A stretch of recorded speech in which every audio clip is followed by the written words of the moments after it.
No.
Good morning, Mr. Uyelawa. Good morning, sir.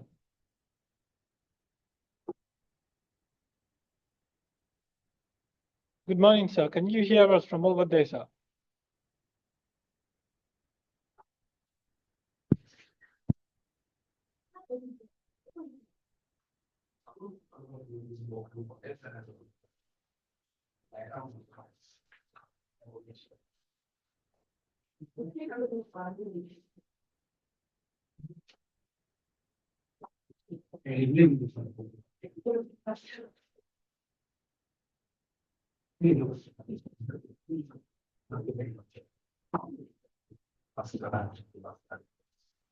Please confirm again that you want to start.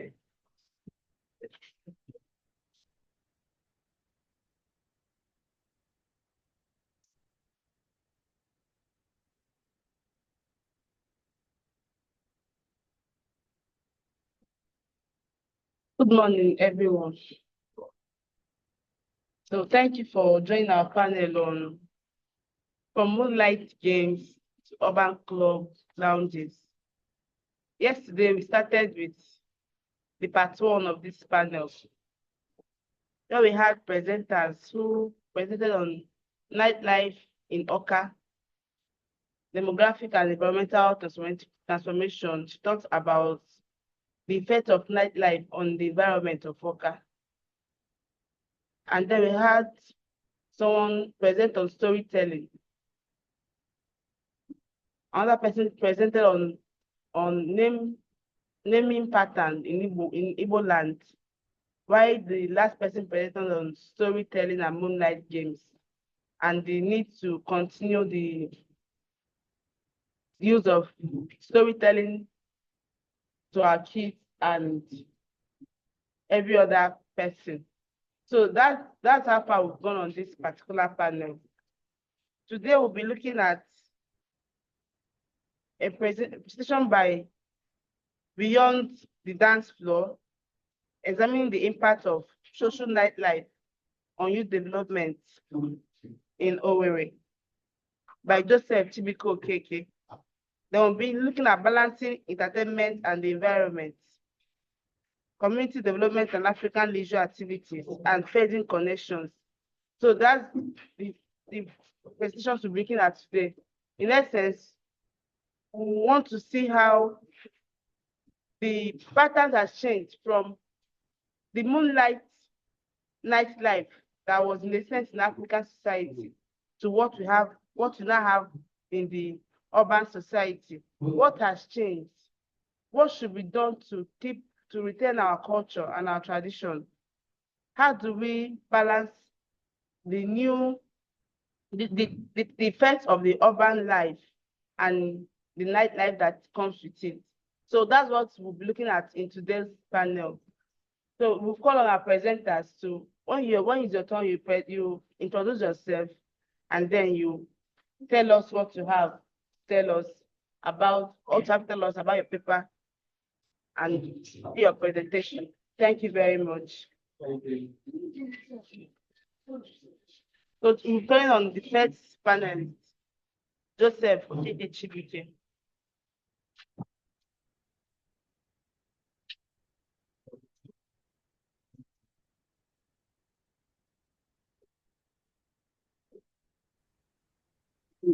Good morning, everyone. My name is Joseph Okeke, a graduate of History and International Relations from Paul University, Oka. And today, I'll be presenting a paper on Beyond the Dance Floor, examining the impact of social nightlife on youth development in Owerri, Imo State. Can see sharing Sure. for the presentation, the introduction, definition of nightlife, the city of Owerri, brief explanation of the development and the impact of social nightlife on the development, then the conclusion.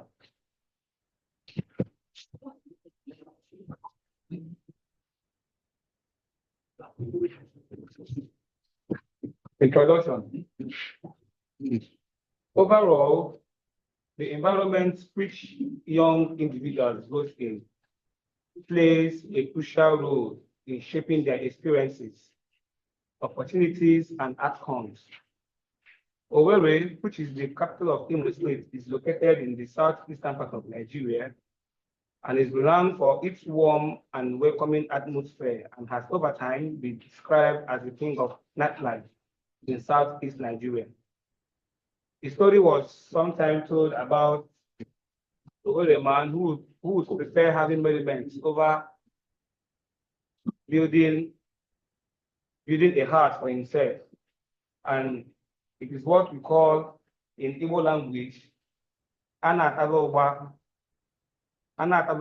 na alumni ndu yelu na iwuruma. That is, we'll be taking Oba in Oba means the African salad. An Igbo man prefers that merriment over going to build a house. That is not his own problem. The typical Owerri man prefers having that merriment over doing other things. Now, this is because the city is made up of numerous clubs, bars, hotels of all kinds, and entertainment venues, bustling with activities during the weekdays and weekends. In the city, however, is the existence of 6 tertiary institutions whose students took to these entertainment venues daily. And the presence of these institutions similarly shows that the city of Owerri has more youth living in it. Being in such an environment, the nightlife activities have influenced the youth in so many ways. In as much as the nightlife activities has created an avenue for social interaction, self-expression of talent, strong connections, and many more.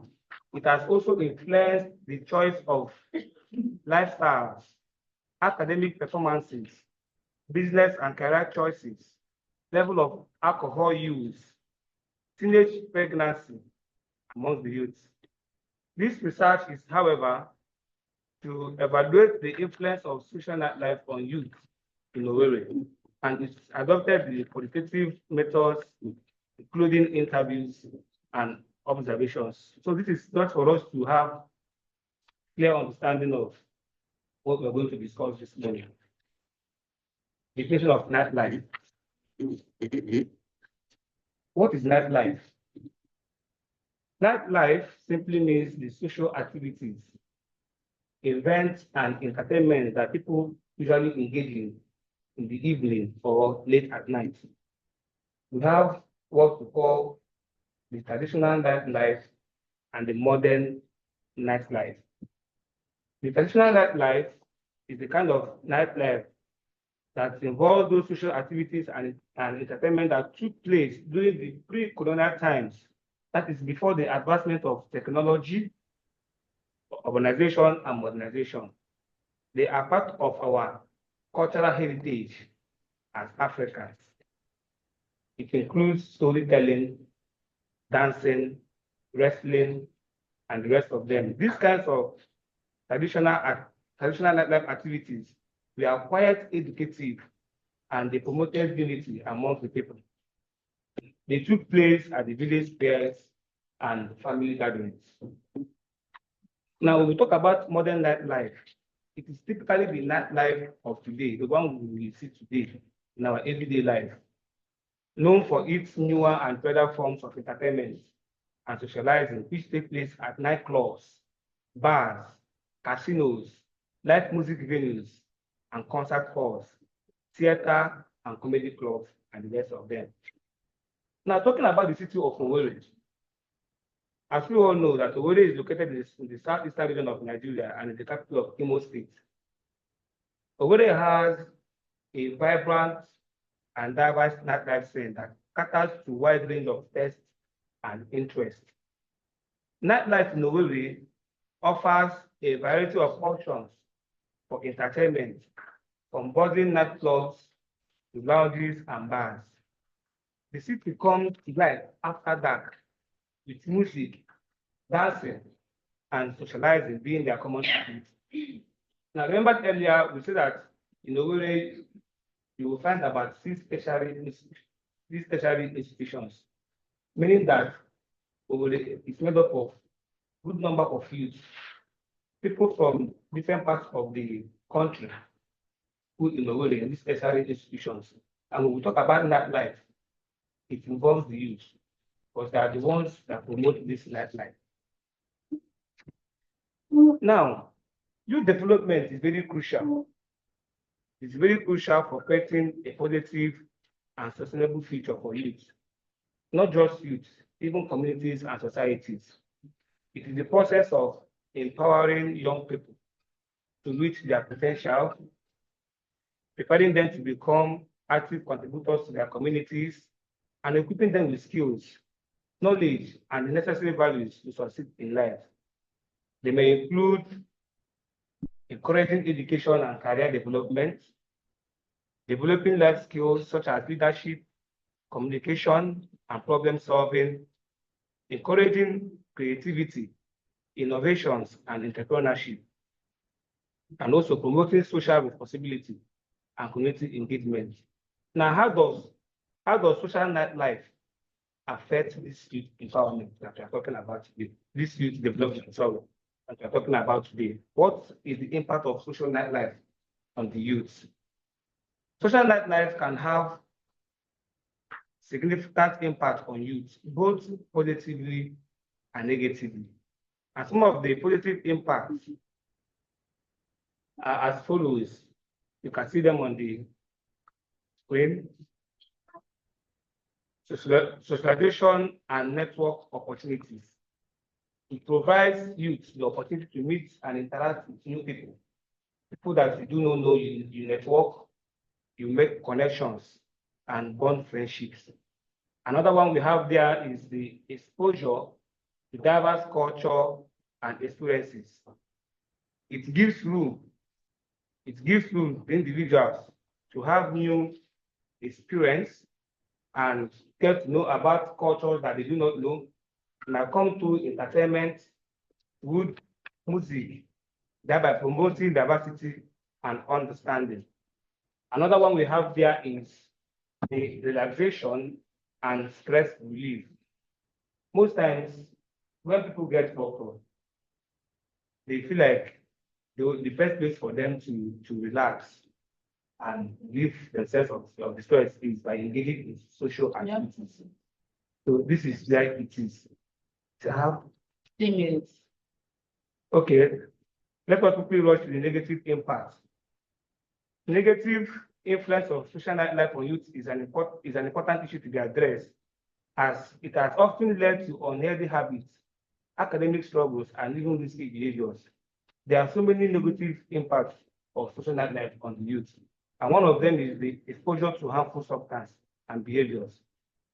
Some nightclubs of today may be encouraging the use of hard drugs on individuals, which puts individuals or the youth at risk of getting addicted to all these things. So this is one of the negative effects of social nightlife. Then another one is the distraction from education and career goals. Youth may get distracted from taking their academics seriously, and even at some point begin to go down in their performances. That is just it. Okay, another one we have is potential for unsafe sexual encounters. There, youth may get into the risk of contracting infections and getting sexual transmitted diseases, unwanted pregnancies, social stigma, and the rest of them. And because of our time, in conclusion, nightlife is a very important aspect of Igbo culture that should not be neglected, especially the traditional nightlife activities. Being in this phase of growth, the youth should be able to pick up the good sides of nightlife activities, like having the opportunity to show your talents, to make connections, to grow yourself, because at some point nightlife can offer job opportunities to people. Students do go to school and still get some jobs done through nightlife. So this is how it is. So you should take up the good side of nightlife and help to improve themselves. Thank you for listening. Thank you.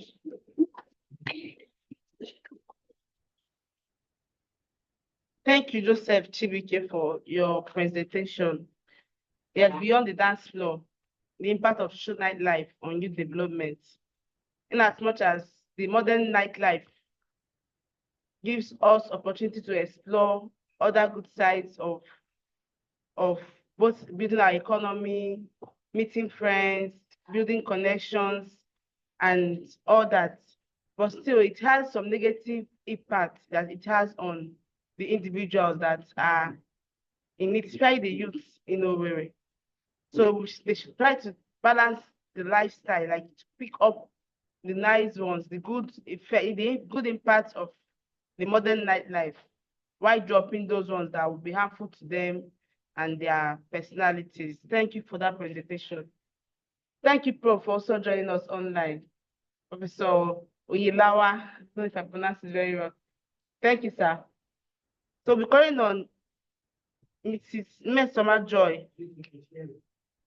Are you hearing us? Can you hear us, sir? You can hear. You say you can hear us. So we're calling on Mesoma Joy Ugu to present. She's presenting on balancing entertainment and the environment, show business in Abuja Municipal Area Council.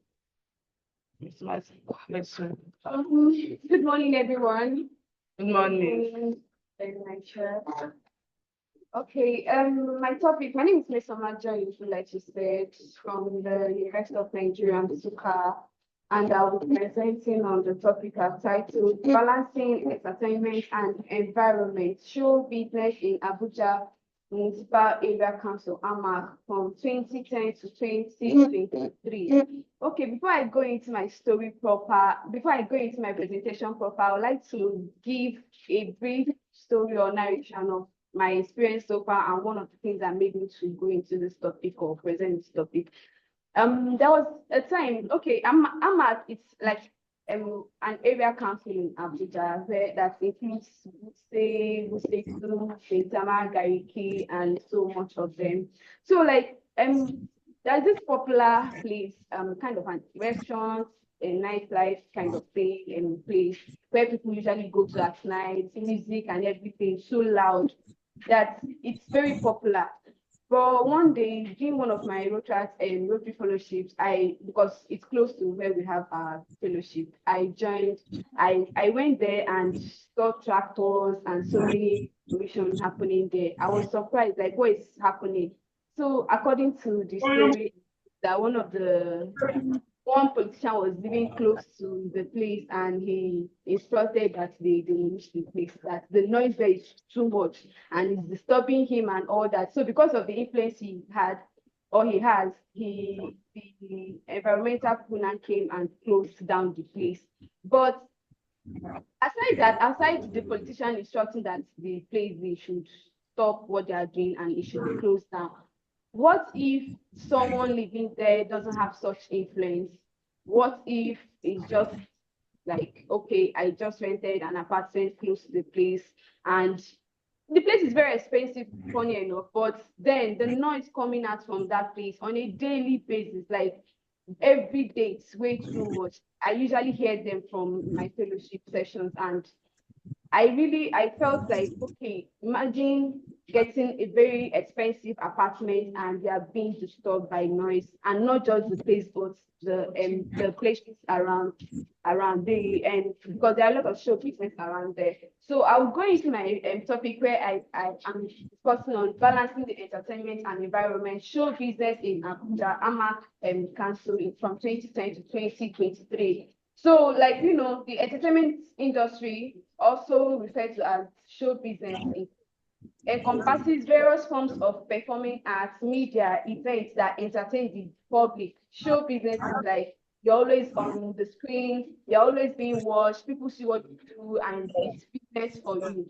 So, like in Abuja Municipal Area Council, show business has seen significant growth from 2010 to 2023, fueled by increased urbanization, economic development, and the middle class with disposable income. This growth has spurred the establishment of numerous entertainment venues, festivals, and events, contributing significantly to the local economy. Yes, quite all right that it has really added to the economy in AMAC area, but it has made, because of urbanization and the movements from Abuja being the capital, it has made the many people to come to Abuja and, okay, after work, after the busy day and all that, instead of going home, why don't they come out? And it's not just that, okay, they are coming to chill or do all that. So many places have this loud music, clubs, festivals, music concerts, and also we'll be looking at how these things has positively or negatively impacted these areas. I'm using this area, AMAC Area Council, like the city center, Gariki, Kabusa, Wuse, Warimpa, Metama, Wusetu, and many more. That's in area council, the Abuja Area Council, as my case study, because it's in town, like it's the major areas that a lot of people stay. Like, okay, if people will stay out of Amak area, but after work, they always come to this, they tend to, most times, come to these places to chill out and have time with their friends and all that. And this is not just like it's a 1 hour or 2 hour thing, like it stays midnight whenever they feel like going, because most of places like that run 24 hours. So we'll be looking at the effects. Then I will also look at the historical context of this show business in Abuja. Prior to 2010, the development of show business in Abuja can be traced back to the early 1990s when Nigeria's capital was moved from Lagos to Abuja. This move brought a surge in infrastructural development and an influx of people from different parts of the country. The growing population and improved infrastructure set the stage for the emergence of a vibrant entertainment industry. Early entertainment activities were merely informal, often revolving around local cultural festivals and community gatherings. Then post-2010 expansion. From 2010 onwards, Abuja witnessed a more structured and commercialized form of show business. This period saw the establishment of various entertainment hubs such as the Silverbird Entertainment Center, the Jabi Lake Mall, which became focal points for film screenings, musical concerts, and other entertainment events. The Abuja International Film Festival, established in the early 2000s, gained prominence during this period, attracting international participants and audience. Group of show business in Abuja. The Nigerian entertainment industry, which we all know as Nollywood, aside, which is a major show business, has grown to become one of the largest film industries globally. Abuja, as the capital city, has played a significant role in its growth, hosting numerous film productions, music concerts, cultural festivals in Abuja. Like the growth of this thing from before 2010 and before 2010, it has grown to become something big. From moving the capital from Lagos to Abuja, many people were attracted, like I said it earlier on, and this has also attracted people to work in the capital city, and it has also increased the number of show entertainment activities being done, festivals, music concerts, and so much more that's being done. Then down to the environmental effects or impact of show business. Research shows that the environmental impact of show business are multifaceted. Events and productions can lead to significant waste management, noise pollution, and increased energy consumption. For instance, large-scale events often result in substantial waste from food packaging, promotional materials, and disposable items. Additionally, the use of sound systems and lighting contributes to noise and light pollution, which can affect local communities and wildlife. So, like, show business in so many ways has impacted the environment, in the sense that, first, it's looking at how the waste from these places are being disposed. Because in concerts, just like, okay, let me attribute it to traditional occasions or weddings or stuff, that the disposable things there are used, and it's disposable, but it can't go down, like it's not something that can go down the soil, like it's not healthy. I don't know how to put it. Biodegradable, sorry.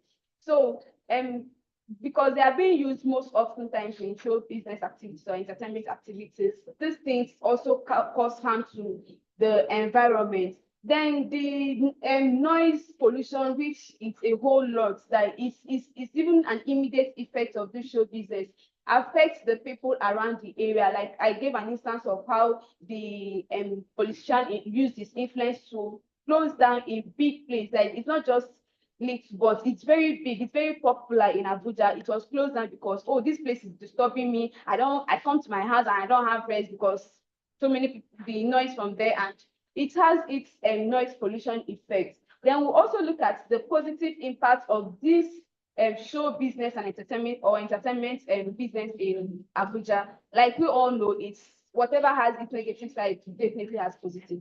But this the positive aspect of this show business in Abuja, it's really enormous. Like the fact that one can close from work and chill.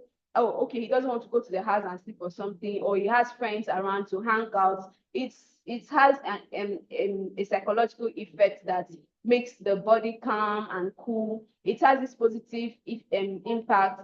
Then we also look at the economic benefits it generates for both the employers and the person they employ. It has its revenue generation. It's a good aspect of this show business because it's business. If it doesn't have profits, they won't go into it. So the fact that it's business for them, it gives them money. They employ people that will not be staying at home. It's a good impact or positive impact of it. Then we also look at the economic urban importance of it or benefits. The fact, okay, like Abuja, like I mentioned, moving the capital from Lagos to Abuja made it, oh, Abuja is a big place and people want to stay in Abuja. It has its impact because show business has also, it has the thing has drawn more people to come to Abuja to maybe do their concerts.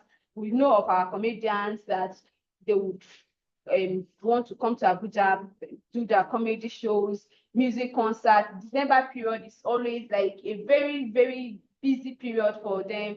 Back-to-back shows, concerts, festivals, and so many things happening. It also has its positive impact on green initiative, where some people has adopted the green practices such as recycling programs, use of biodegradable materials, and energy efficient technologies. Because you can't just keep living like, oh, this is not nice. How do we provide solutions to it? So it has made people to think and to bring out alternatives for this the effects of show business. So it's another good impact that as you are still having your fun, we have biodegradable material that can be used for this, or we even have a way of recycling things used there, and even how to dispose it properly. So it's like bringing out good green initiatives to the show business activities. Then, like I discussed, the negative impact on waste generation. A lot of waste are seen everywhere because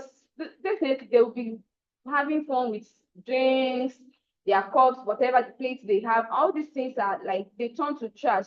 So how is it being managed? If it's an open place, like there is when a lot of people, like 1,000 people, come out to have fun, it has a way of littering things and it's waste. It generates waste. The noise pollution, like I mentioned, then energy consumption, like the use of generators and lightings for events leads to increased energy consumption and carbon emissions, which also are not even healthy. For instance, people that live close to this environment or these places that these things happen also suffer because every day they emit carbons that are not healthy to the system, and it has negative impacts to them. And maybe it's close to their workplace, or it's because it's central to town. Nobody wants to live outside town or to live in a place that is not convenient for them. They end up managing this, and it has a way of affecting their health and all. Then would look at, because the topic says balancing this show business and environment. So how do we balance the economic benefits and the environmental protection? So while the economic benefits are substantial, the environmental costs cannot be ignored. Strategies such as waste management regulations, noise control measures, and initiatives for green practices are very essential. So we look at waste management, like I mentioned, that effective waste management is crucial for minimizing the environmental footprint of entertainment events. Organizers should collaborate with local waste management agencies to ensure proper disposal and recycling of waste. Introducing penalties for littering and providing adequate waste disposal facilities at event venues can also help mitigate the problem. So, like, there should be measures. Government is actually like making efforts for this, but like there should be more strong measures. That is the emphasis on this. As you have, for instance, if the trash bin is in a place where it's like 5 add extra measures to it, provide more trash bins so that people will not have an excuse in quotes. Oh, it's far from me, let me just leave it on the floor here. So there should be extra measures added to what they are already doing. Then noise pollution control, enforce noise control regulations, and design events with noise mitigation measures that can protect local communities. This will include setting maximum allowable noise levels, using noise barriers, scheduling events during times that are less likely to disturb residents. So these noise control measures are very important. Then, because if there's no regulation on this, the height of noise one can take, like you can play any song as loud as it can be, because if it's always loud every day, it's not convenient. People do things in a quiet time, maybe reading and all that. So you shouldn't come and inconvenience someone or a residential person because you want to make money out of your business or something. Then there should also be sound barriers, because I learned some of these places, as noisy it can be, it's only noisy inside the environment. So if it's applied to so many places or all places, it will be very helpful in managing economic benefits of the show business with the environment. Then we also look at the government roles that, like I also discussed, they should apply more measures to controlling the effects of this show business. The government role, the owners of this show business, those in charge of this show business, they should also do extra things to make sure that people in the residents are not being affected. And those that attend the event as they have the role to play in managing this issue. They should always not, like, the noise too should not be too loud, because it's not healthy that it's not nice that you are having fun and another person is being disturbed. So in summary, the study reveals that while the show business industry in AMAC has contributed to economic growth and urban development, it has also posed significant environmental challenges. Effective management strategies are required to minimize this impact and promote sustainability. Through several ways, like enhanced waste management, noise pollution control, promotion of green practices, and all. Thank you. Thank you.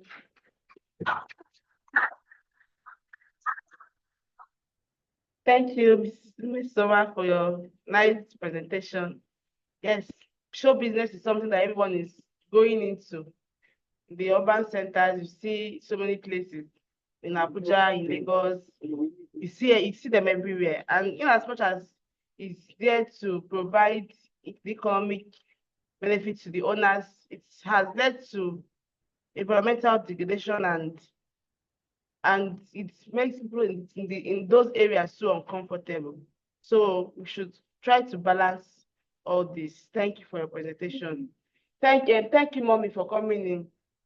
Utongozika, you're welcome, ma. Call on our third presenter, Professor Ilawa. He'll be presenting on community development and African leisure activities in colonial Nigeria after World War II. You're welcome, Prof.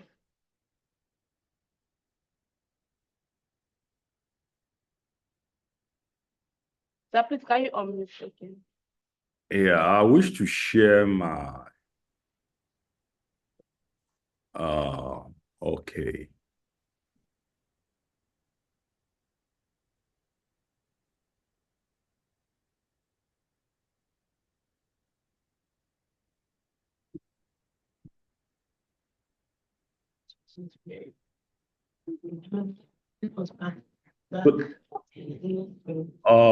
Good afternoon, ladies and gentlemen. My name is Suyilawa Swanlele. I teach African history and peace and conflict studies at State University of New York, Oswego, in the United States. I'm presently at another conference in Uganda. That's why I'm not able to be physically present in Lagos. But my paper is titled Community Development and African Leisure Activities in Colonial Nigeria during World War II, after World War II. My main concern and focus is indigenous African leisure activities in this paper, not the modern westernized leisure activities, though I will touch on those activities. The assumption is that the colonial government did not give attention to leisure activities.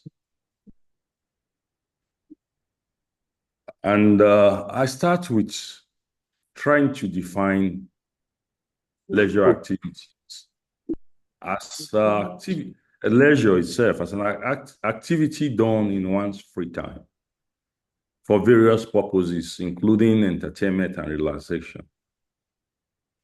It has been with us for a very long time. No one can really say when we started having leisure. But we also find out that most adults engage less during productive activities and periods. In many African communities, during the farming season, there's less leisure activity.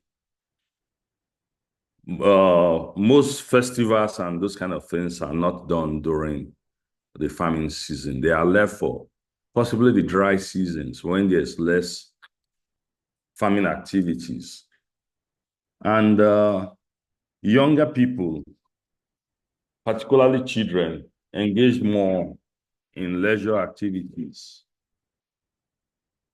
In the pre-industrial societies, evenings were the best time for leisure activities, especially moonlight, which afforded people more light to engage in these activities, like things like wrestling, storytelling, children playing games, lovers taking walks, and all those kind of things. But with modernization and colonialism, this whole thing started to change in some parts of Africa and in some communities. My argument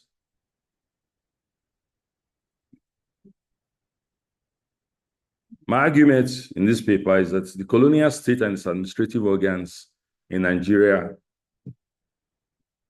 became interested in indigenous leisure activities because of the development of militant nationalism during and after World War II. And the interest, why the colonial government became interested, was because they saw it as an instrument or a means of controlling the rise and spread of nationalism. The colonial government feared nationalist activities and nationalism all over because it was a threat to their interest and their continued stay in the colonies. So how do they now control these nationalist activities and ensure a longer stay in the colonies? So it's in that way that the colonial governments started to develop interest in indigenous leisure activities.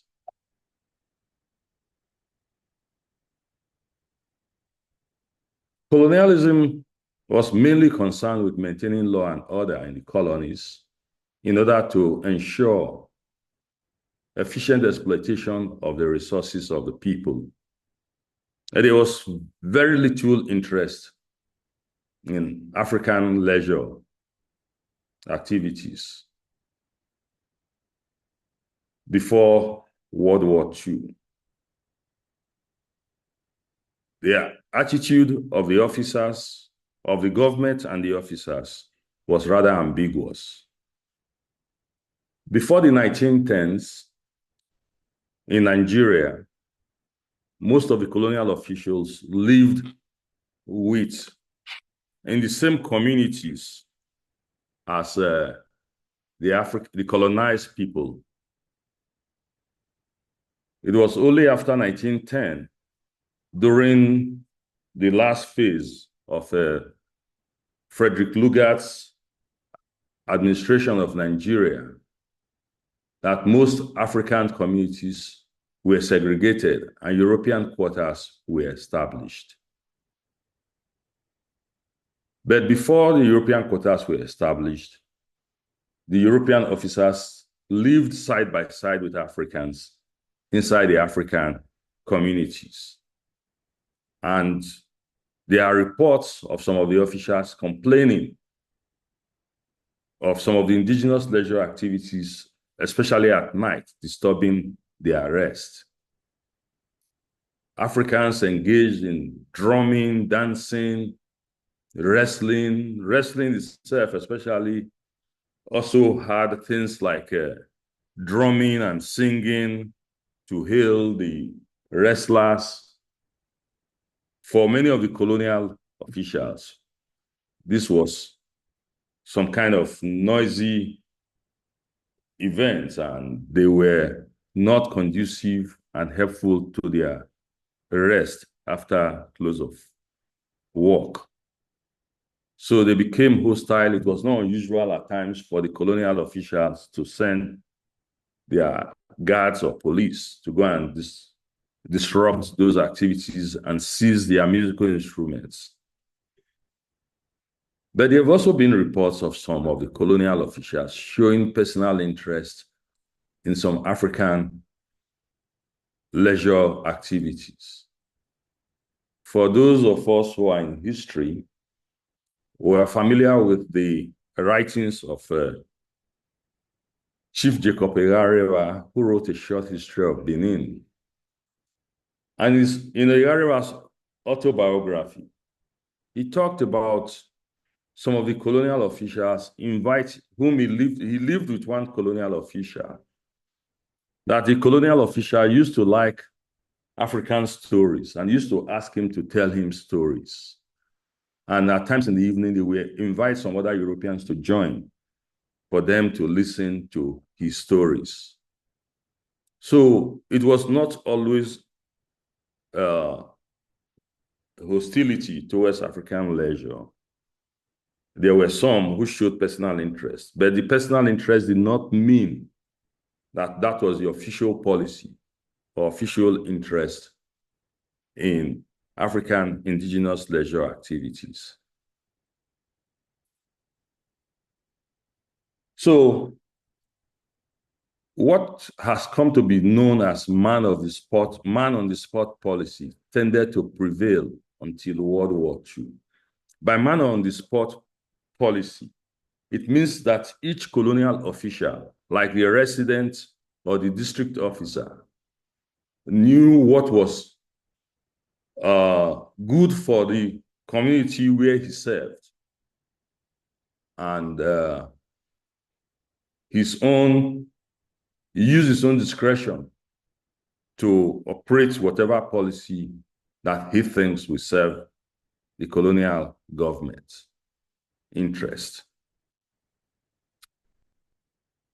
A study by the later Dr. Lawa of the Plateau and tin mines and the Sokoto gold mines showed that the colonial government, the administrators, request the chiefs to send prostitutes to the tin mines.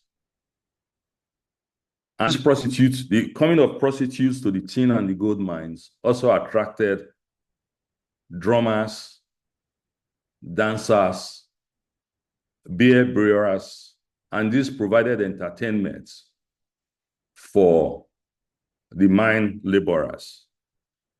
Once these things are absent, because the mine laborers were brought from various places far away.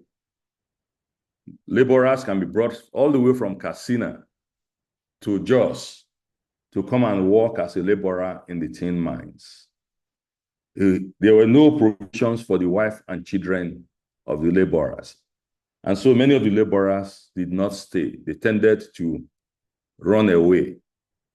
So it became policy that in order to keep these laborers in the mine so that they will be able to work continuously without running away, they needed some kind of entertainment, either in sexual pleasures or dancing, music, and alcohol.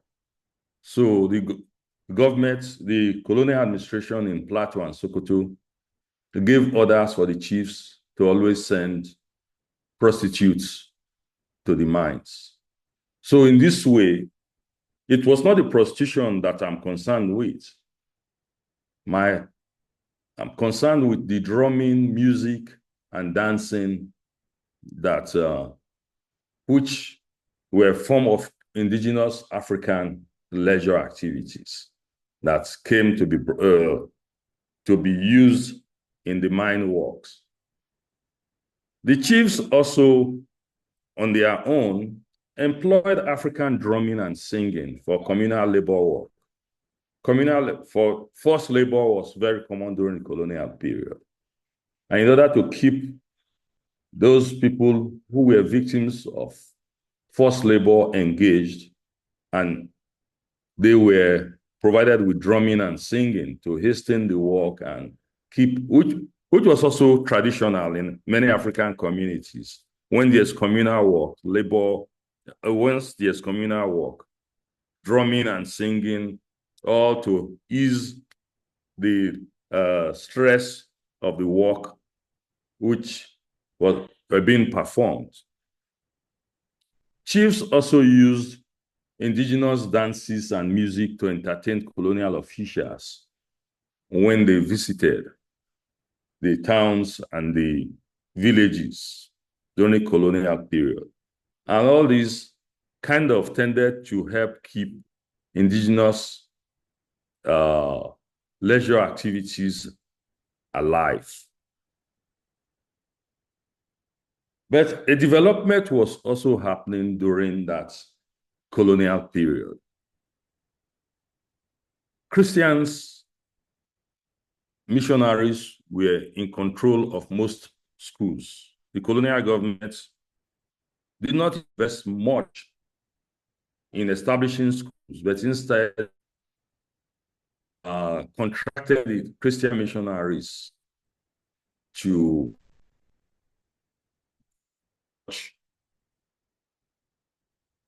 social amenities like schools. Everything about the schools were largely westernized, and so their interest was more in Western leisure activities, things like soccer, football, cricket, reading, drama, with Western musical instruments were things that were promoted in schools.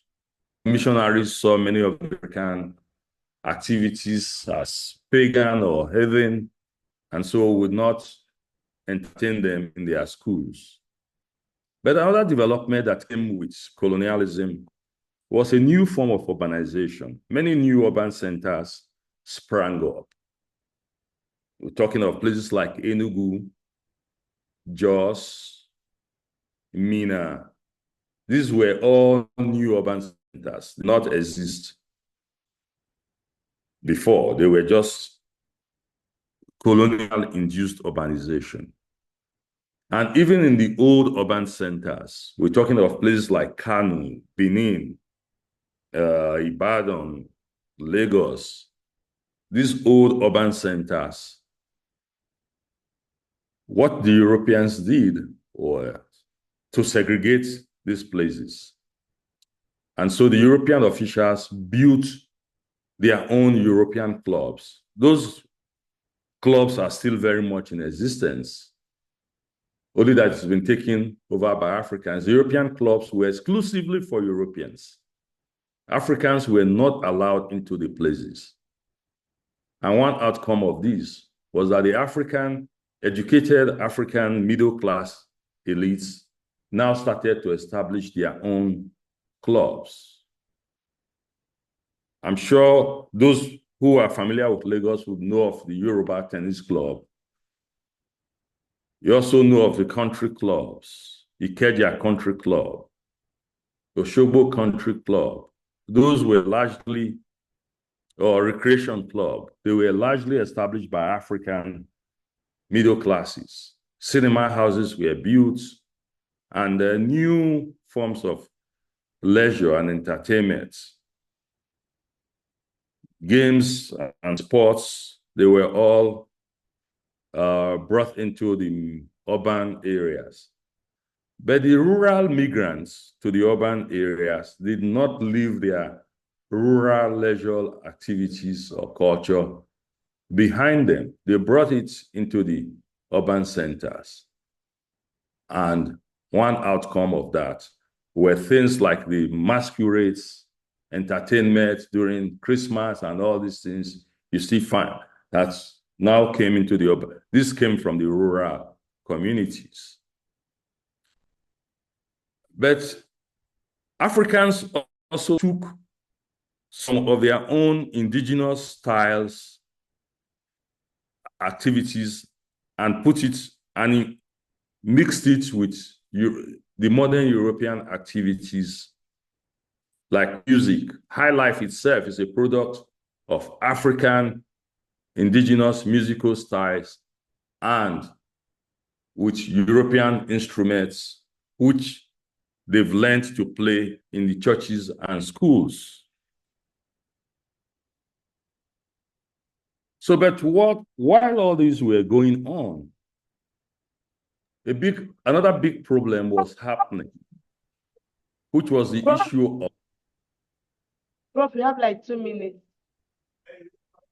Okay, which was like the issue of nationalism. Up till the Depression, in a place like Nigeria was a bit stable.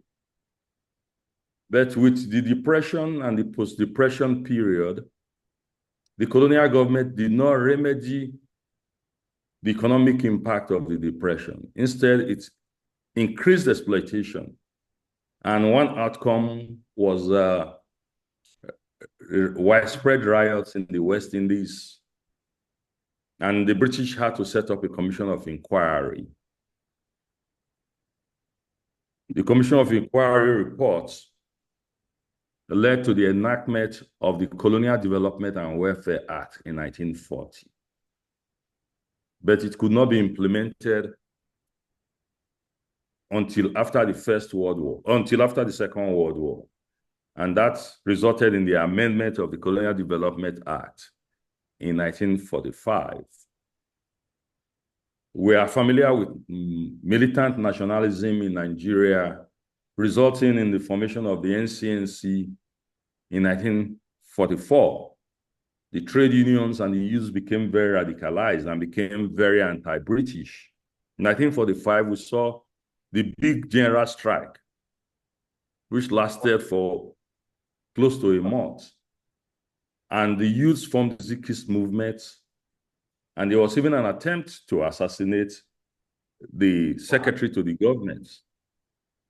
And all these issues were threatening the British colonial interest.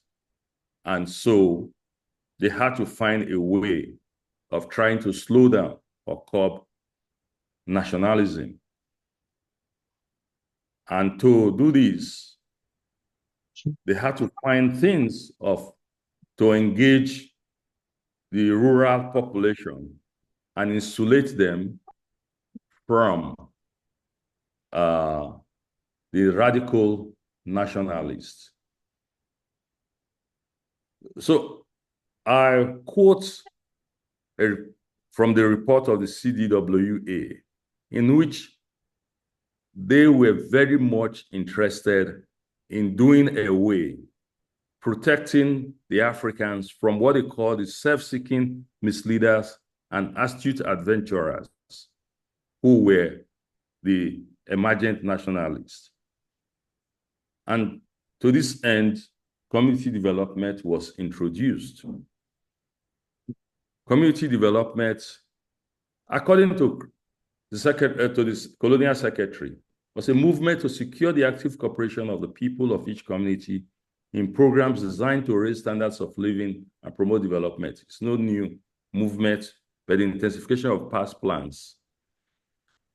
It was to be implemented through various schemes that will mitigate the advantages of educated nationalists had over illiterate and render nationalist ideas seemingly irrelevant. And to implement these, money was voted for community development. And as the chief secretary to the government in 1946 emphasized, that the funding would be for some form of amenities, such as marketplace, playing field, village hall, and other suitable facilities or improvements. The playing field and village hall were to promote indigenous leisure activities, stem rural-urban migration, and at the same time curb nationalist activities, especially among the rural folks. The government favored halls. Village halls or centers were established. In some also were called reading rooms in many small towns.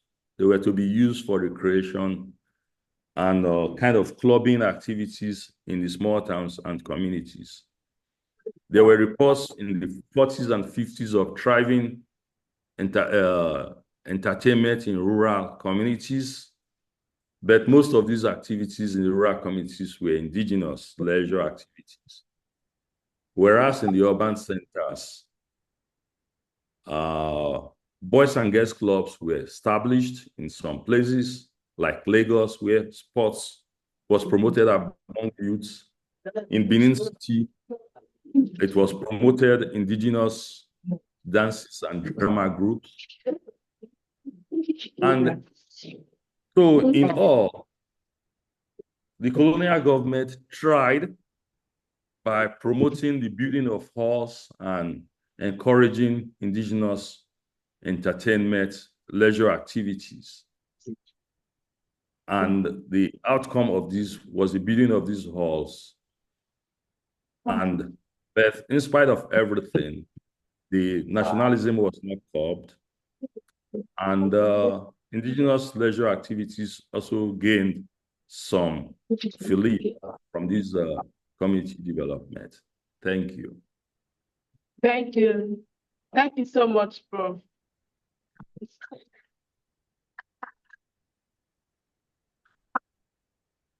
Thank you so much, Prof, for exposing us to this lecture, because linking community development and African leisure activities in the colonial Nigeria.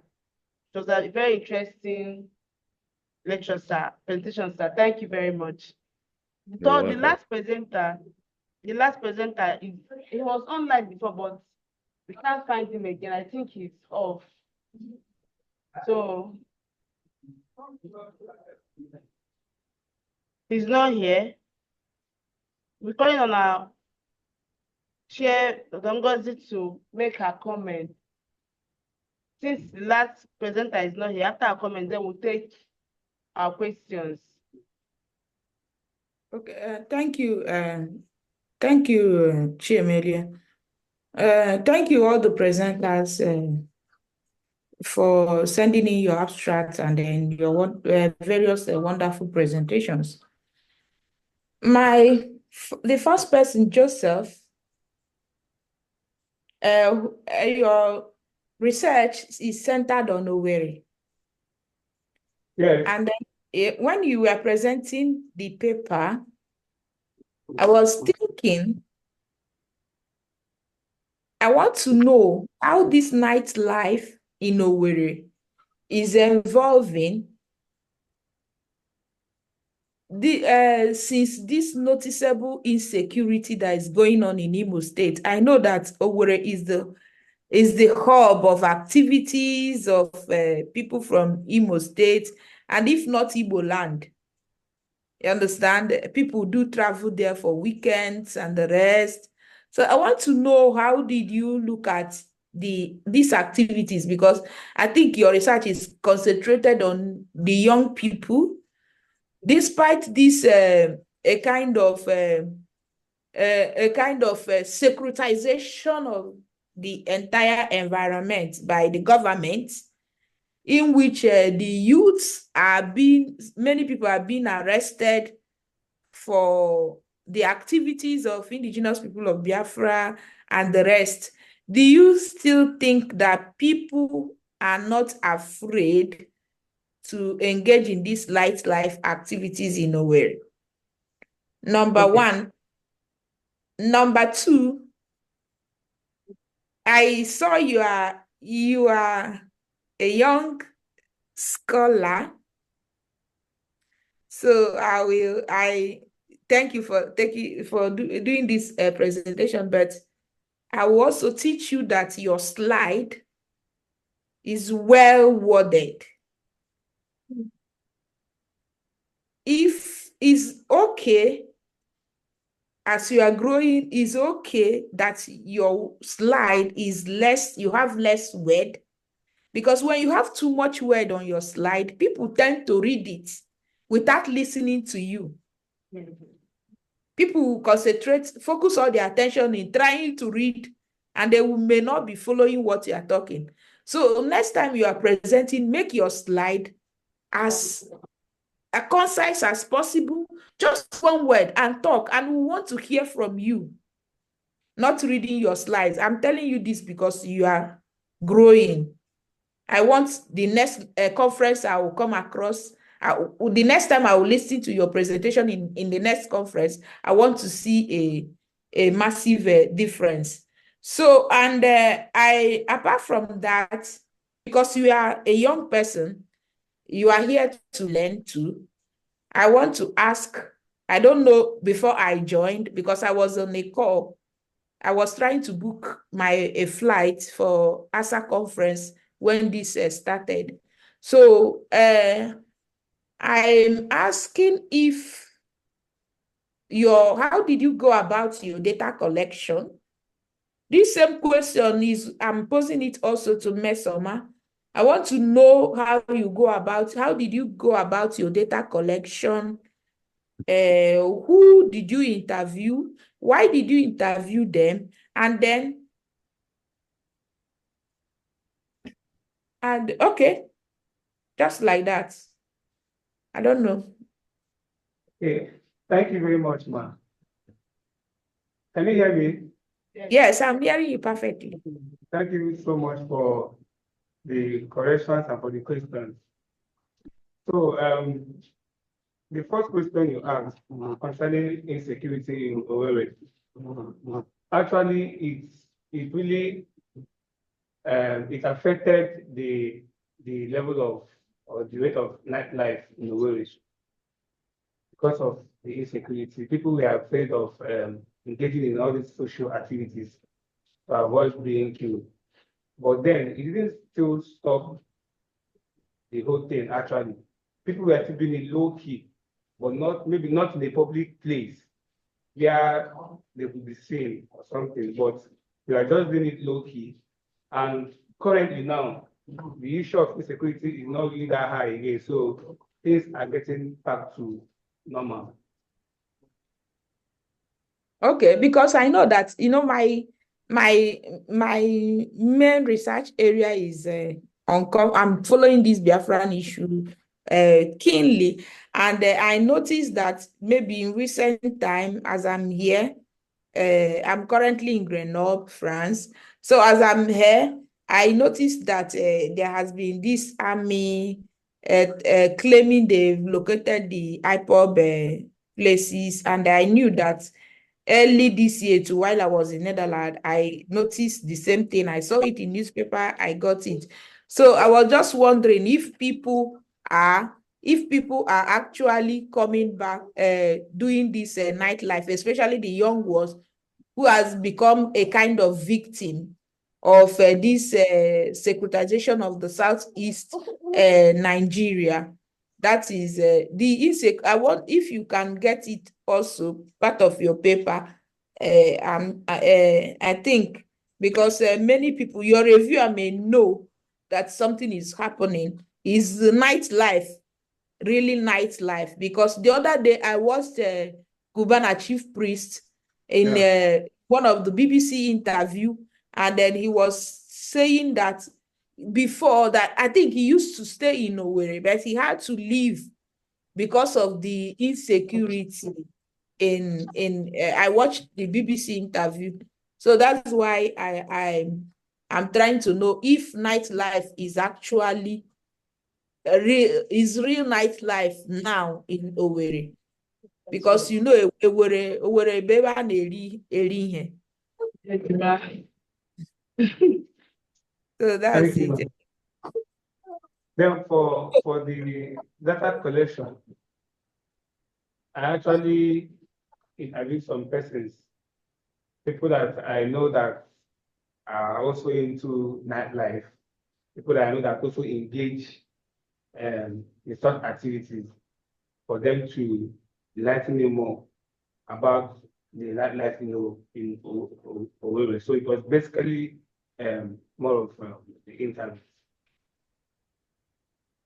Okay, so what I'm not trying to change this your paper. I don't know, but this your paper is interesting to me in Owerri because I know why. It's interesting to me in Owerri because of the hip-hop activities going on there, the arrest of the youth. So I want this paper could we can also rework it. We can also rework it in the sense that this paper. I want you need to interview the owners of these businesses. Okay. Because if you interview them, we'll have to know more how the insecurity is affecting them. I think affecting them in their business will be a very beautiful paper for me, is affecting them due to what is happening in Southeast today. So if you're able to see one of them, people who are really into, like telling me that people who are really into night business, I don't know whether you are talking about the business owner, the owner of these sports where people converge for nightlife activities, or whether you mean the goers of those who maybe try to find pleasure in those activities.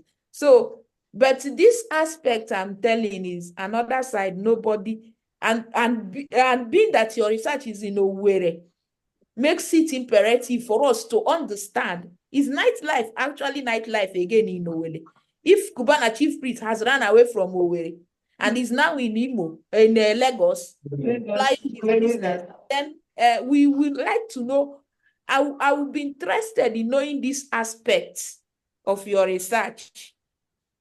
Because the IPOB agitation is terribly affecting the economy in the Southeast, and that's Owerri, being that the army are always there raiding places, arresting young boys, which your research is on young people. Well, it's important for us to know what was like before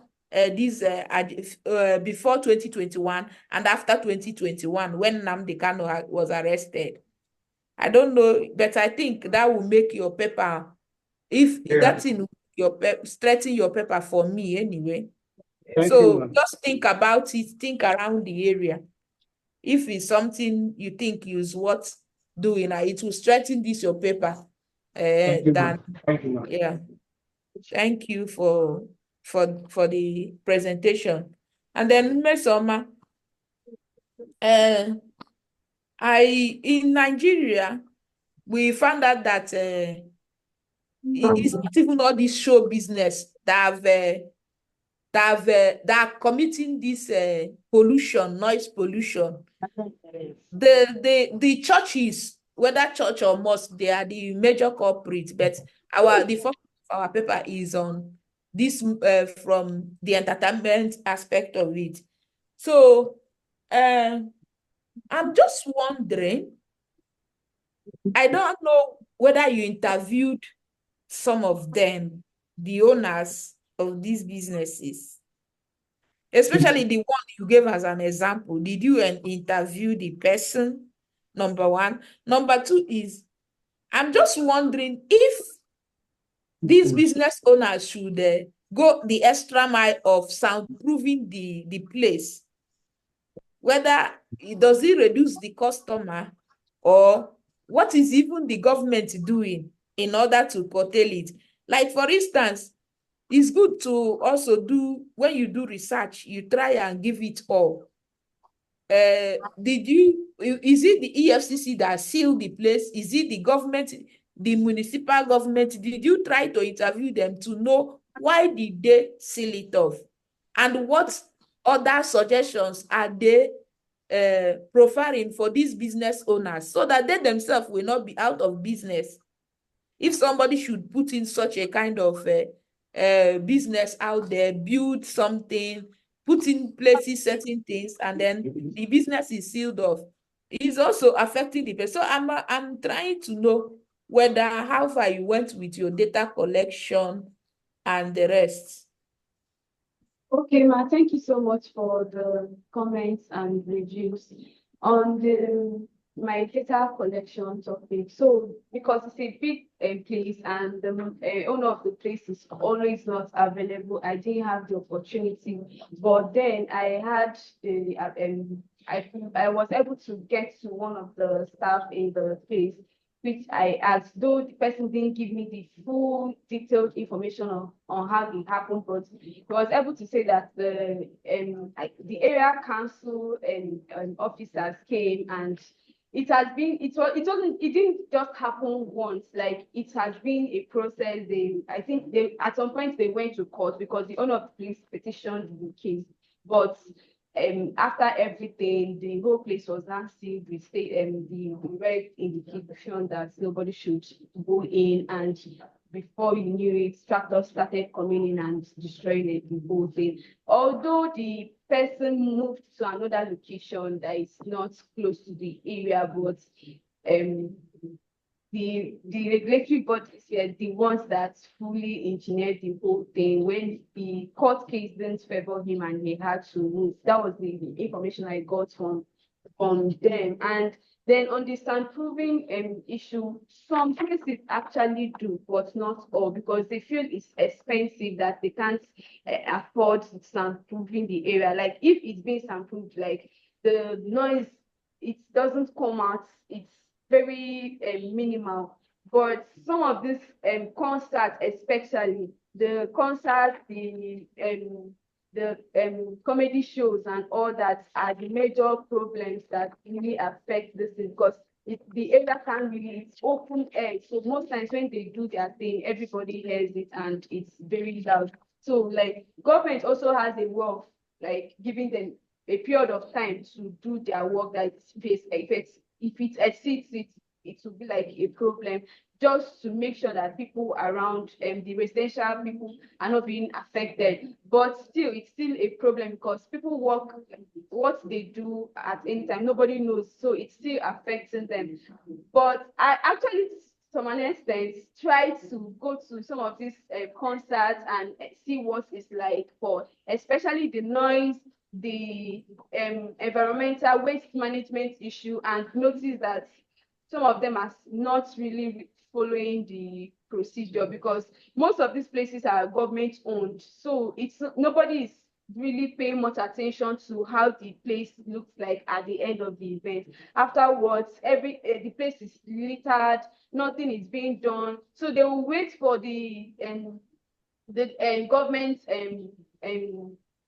cleaners or something to come, and even when they do, they don't really pay attention to detail. It's not personal, so it's really a big deal. And I think governments also have to do more to help regulate or control these environmental issues.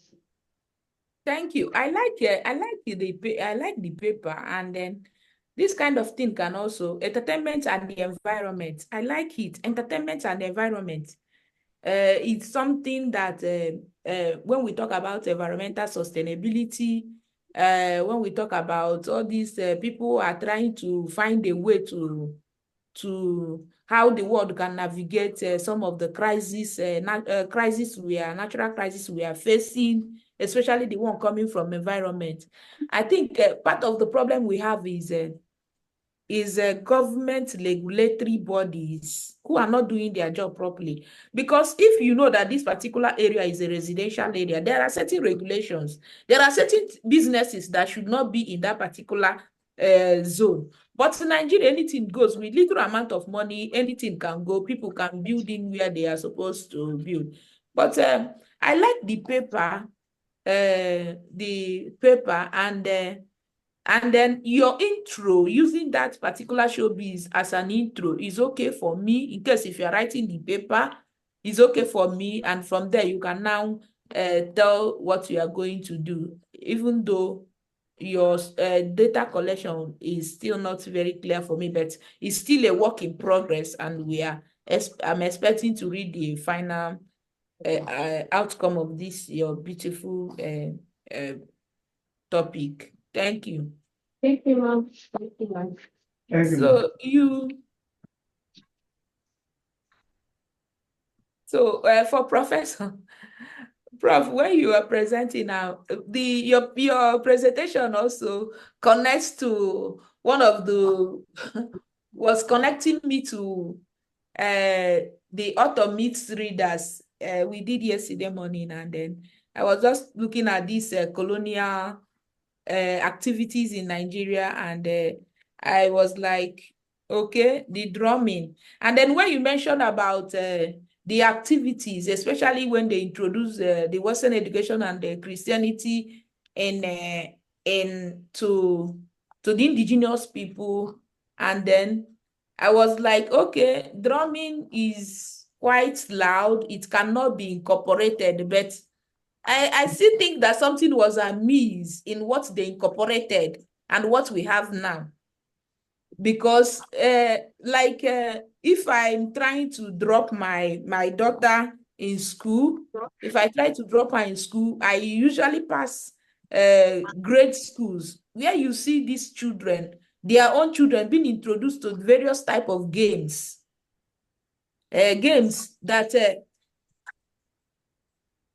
Various type of games.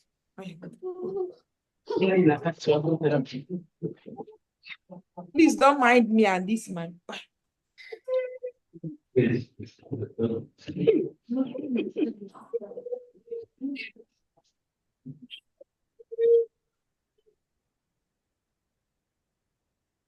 So what I used to pass them, I found that I was like, okay.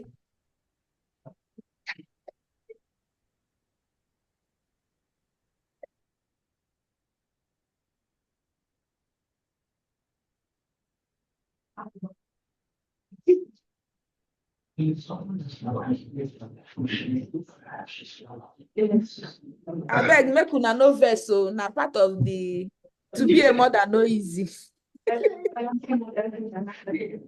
To combine the two. See, you're sending me to the man. Actually, it's not okay.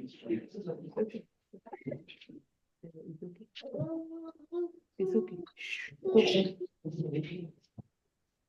Please, let's go now. So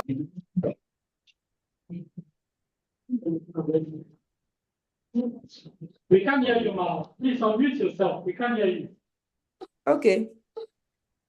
I was wondering, Prof, in your paper, if we got it wrong from our own side, or we didn't learn very well from the colonial masters, or did they give us half of what they have? You are abroad and you see the kind of activities they also gave to their children. Like my daughter here has started in Nigeria, she has already started pre-KG, what they call it, pre-KG. But here, she's not even old enough to go to school. It's either you employ a private nanny for her, number one, or you put it in a crèche that will tell you how many days she can stay with in a crèche. And for the rest of the day, you have to pay so much money to keep her at home if you still want to be to work. So you find that, and then when you see the children in their grade, you see the kind of activities they've incorporated, which are not also incorporated in our own educational system. let's say we are now at the age of decolonization, or everybody's talking about decolonization. Okay, we want to decolonize some of these things we inherited from them. But you find out that some of these leisure activities that were introduced, that our people use to instill morality, are not even, nobody is talking about incorporating them in our own school curriculum. You find out that nothing, our decolonization, the scholars are saying everywhere, are not even, the school curriculum is not part of it. Like yesterday, we had the first part of this panel where we shared some of these experiences. There are some of these Moonlight stories that teach moralities about us, that teach about greed, that will teach about how you should not steal. These are no longer there in the school. And now we are looking at these leisure activities, Western education. We tend to blame them, but after over many years of independence, some of these things we are not brought back. We are even trying to swallow everything that is Western. Once something is not Western, we don't value it. We don't feel that it is worth trying. And then when you mentioned about the Ikeja and the Osogbo club, you said they are middle class. But for now, I'm not sure whether those ones are middle class or are they for the elites in Nigeria, big boys that goes to this Ikeja club, big women that you have to be who to be also participatory in this kind of club. Thank you for that wonderful paper. And then I think your paper should also be part of the decolonization debate we are having today among scholars. Okay. Thank you very much. If only we've cared about our post-independence government have cared about the education system, on how to incorporate our traditional cultures into the curriculum, it would have helped. But unfortunately, the people we have in government and do not seem to be listening to. Are you hearing me? Yeah. They do not seem, there's a major disconnect between the academics and the government. I will give you an example. For instance, in the case of Benin division, which I've studied extensively, in the 1945, the Oba of Benin, Akenzua, established his own schools, Holy Arosa schools, to counter missionary denigration of Benin indigenous culture and religion. And these schools did everything to infuse Benin culture and tradition in the children who attended those schools. And it was from there, because colonial government did not take interest in Benin language. It was in that school that the language itself started to be developed extensively. And the pupils of that schools were the ones who wrote some of the books in Edo language, which are still used today, poetry, drama, and everything. But when the government took over all schools, all those things, enculturation, which was part of the curriculum of that school, was lost. And what are we saying now? We're establishing British Montessori schools, international schools, and that's where the elites send their own children to bring British curricula, which has nothing to do with our own, into the system.